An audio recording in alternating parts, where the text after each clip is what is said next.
Stomach ಅಲ್ಲಿ ಇಟ್ಟಿರೋ ಹಂಗೇನೆ ಅದು ಹಂಗ ಹರಡ್ಕೊಳ್ತತೆ. ಎಲ್ಲಿಗೆ ಹರಡ್ಕೊಳ್ತೈತೆ ಅಂದ್ರೆ ಸ್ಪೈನಲ್ ಕಾರ್ಡಿಗೆ ಹರಡುತ್ತೆ.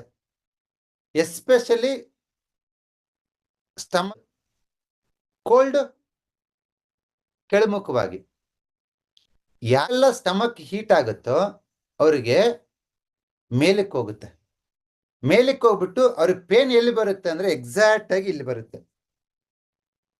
ಈ ನೆಕ್ ಕೆಳಗಡೆ ಬರುತ್ತೆ. ನೆಕ್ ಮತ್ತೆ ನೆಕ್ ಕೆಳಗಡೆ ಹಿಂಗ್ ತಿರ್ಸಕ್ಕಾಗಲ್ಲ, ಹಿಂಗ್ ತಿರ್ಸಕ್ಕಾಗಲ್ಲ. ಒಂಥರ ಕತ್ತಿಂಗ್ ಮುರಿತಿರ್ತಾರೆ ಯಾವಾಗ್ಲೂ. ಅವ್ರು ನೋಡ್ಬೇಕು ಹಿಂಗ್ ಅಂತಾರ, ಅಬ್ಬಾ ಹಿಂಗ್ ಒತ್ಕೋತಿರ್ತಾರೆ. ಹಿಂಗ್ ಅಂತಿದ್ದಾರೆ ಅಂದ್ರೆ ಅವ್ರಿಗೆ ಇಲ್ಲಿ ಹೀಟ್ ಆಗೈತೆ. ಎಲ್ಲಿಂದ ಬಂದಿದೆ? ಸ್ಟಮಕ್ ಇಂದ ಬಂದಿದೆ. ಸಿಂಪಲ್ ನೋಡಿ, ಇದು ಸ್ಟಮಕ್ ರಿಫ್ಲೆಕ್ಸ್. ಈ ಸ್ಟಮಕ್ ರಿಫ್ಲೆಕ್ಸ್ಗೆ ಈ ಗ್ರೀನ್ ಕಲರ್ ಹಾಕಿದ್ರೆ ವಿತ್ ಇನ್ 3 days ಅಲ್ಲಿ